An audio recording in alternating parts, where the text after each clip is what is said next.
survival from a point of view that is very in league with what we're doing here in terms of science. Tom Bearden, are you still with us? I'm still here, Bill. All right. Let's get back to our science. Let's get back to these free energy devices, which will render the need for war useless.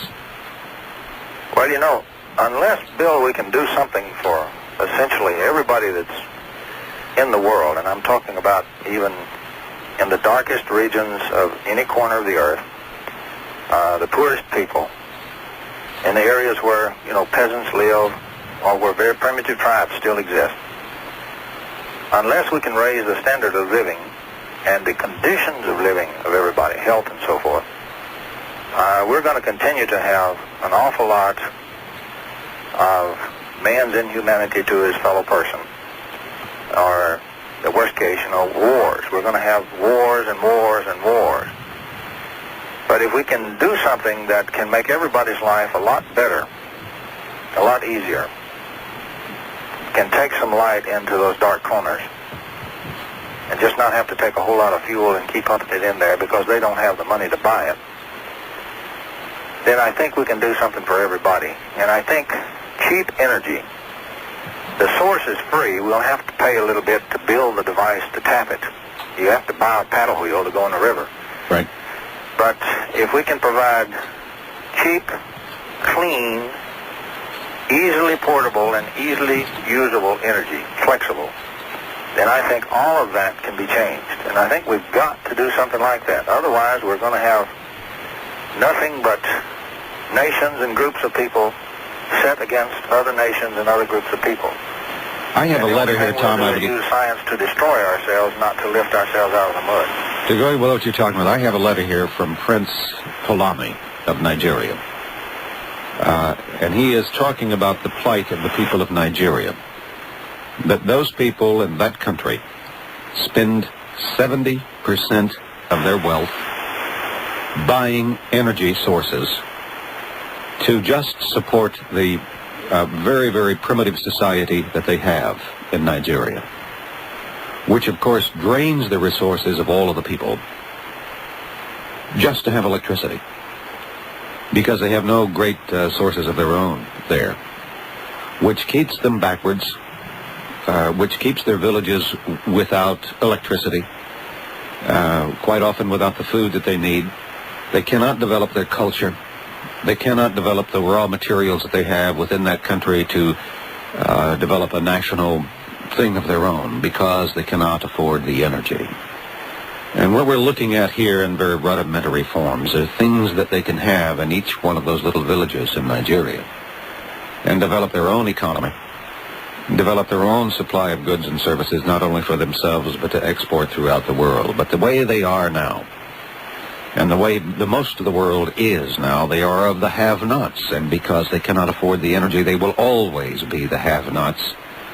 And whenever you have a world filled with haves and have-nots, you have a world that's filled with tensions and that is on the brink of war. Well, you also have a world filled with people who, because of poverty, lack of communication and so forth, are very easily misled, very easily gathered into large groups dominated by tyranny.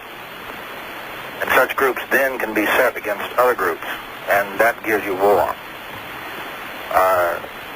If we can do something to eliminate the roots on which war feeds, then we can certainly lessen the stigma of the thing that really ravages mankind and takes the best people we have. Today, war is not a kind of a war that people used to think about, historically have thought about, that the soldiers in the field fought the war, and there was very little damage to the populations, really, of the countries. And so a country could lose a war, be taken over by another country, and it really wasn't a great disaster.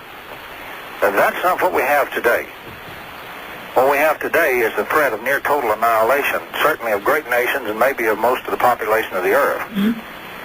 So we find ourselves in a real quandary. On the other hand, just simply spouting off that if we would lay down our weapons, we wouldn't have war, that won't get it.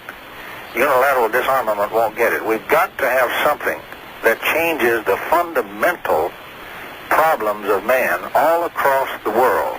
We've got to have that. I think free energy, or very cheap energy, will be one thing that does it. I'd like to add one point. We waste, in this country, we throw away our most precious resource. We discard it as if it did not even exist. And I'm talking about those rare people who have the creative genius to discover new principles of nature and new devices. I'm talking specifically about people that you can start all the way back with Nikola Tesla. You can come up to T. Henry Moray. I'd include the Rogers and Rogers system. And I would include a lot of other modern-day people, and I would specifically include John Bedini, Jim Watson, Frank Golden, and Howard Johnson. We might even throw Joe Newman in there. And Joe Newman, certainly. He does have a machine which does work, and he deserves a patent for it. Now, what we do is we put, or try to put, these kinds of native creative geniuses in a bottle, in a box, tie a weight around their feet, and throw them in the river to drown. That's what we'd like to do. When in fact, the spark that runs our country and makes everything better has come from the inventor. And most of those have not been the corporate inventor. They have been the lone tinkerers. They are the people who have this native genius of discovery. And that's a gift. You're born with it or you don't have it. It's not something you can teach in school. It's almost like dowsing. The individual that has that gift can sit down and start doing experiments. He will discover effects that you can sit in a laboratory in a university environment and try to do experiments for 10 years and never run across. And he'll run across them the first or second time he does it. It's just a native gift. Now, what we should do is, instead of spending vast sums of money on things like sin fuel corporations and so forth, we should have a system whereby the lone inventor, the creative genius, has some kind of funding set up for his experiments and his tinkering. And we should have other people who take then things that he finds out and go into development with it, because development is a separate problem. And then take care of the inventor. If you did that, a lot of the things that we think are barriers would change very quickly. Well, they buried Tesla very early on for the very idea that he was going to give the world real cheap energy. And that was the last thing they wanted to do. Well, we can thank J.P. Morgan for that. I don't mind pointing a figure at him. History is quite adamant in its condemnation of J.P. Morgan and what he did to Nikola Tesla. He denied us free energy. But he also gave you the Spanish-American War. He engineered that little fiasco. I think that it wouldn't take too much to say that he gave us World War I. A great deal of it, that's right. And he gave us great economic disasters because of greed. And I'm looking at a young man whose life has been threatened because he wants to give you free energy right now, and that's John Bedini. And those things, of course, make me extremely angry. What we want to do, Tom, we're going to have to take a break here right now. Take a little pause for the news. We'll be right back. Welcome back to Hour 2 of Open Mind tonight. I'm Bill Jenkins. It's KABC. And we're talking about your future. A whole new, bright, and brilliant future if it's allowed to develop and flourish. And I think it can.